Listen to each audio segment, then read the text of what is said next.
सब कुछ यहीं रह जाना है। एक राज्य में एक बार एक सन्यासी आया और सीधा राजा के महल में चला गया। उस सन्यासी की वेशभूषा को देखकर राजा के किसी भी सिपाही ने उसे अंदर जाने से नहीं रोका। वो सन्यासी सीधा राजा के दरबार में चला गया।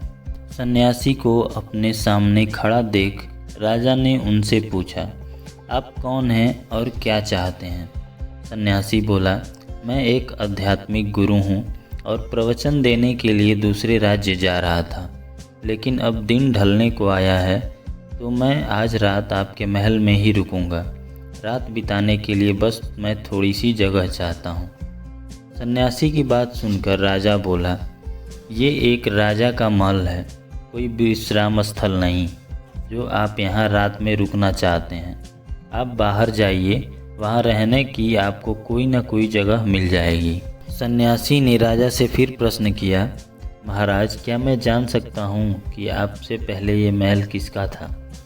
राजा बोला, मेरे पिताजी का था, क्योंकि मुझसे पहले वही राजा थे। सन्यासी ने फिर प्रश्न किया, अच्छा तो अब आपके पिताजी कहाँ हैं? राजा बोला, अब तो वो इस दुनिया में नहीं रहे, उन्हीं के बाद मैं राजा बना। अच्छा, आपके पिताजी से पहले यह महल किसका था? सन्यासी ने फिर से प्रश्न पूछा। राजा को अब गुस्सा आने लगा, लेकिन फिर भी उसने शांत होकर जवाब दिया, मेरे पिताजी से पहले यह महल मेरे दादाजी का था और अब वो इस दुनिया में नहीं है।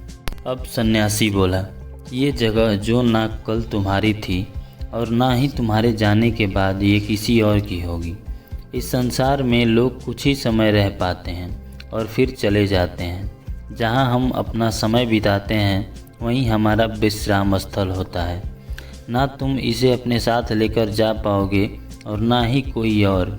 बताओ, महल ये एक विश्राम स्थल नहीं है तो और क्या है?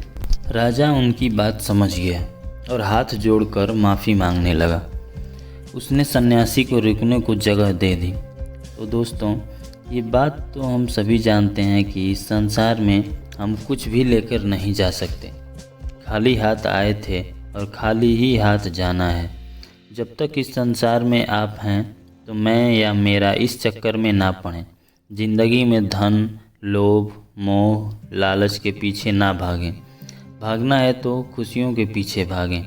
ज़िंदगी का मज़ा बहुत पैसों में या फिर बड़ी गाड़ी में नहीं है। ज़िंदगी का मज़ा है खुश रहने में।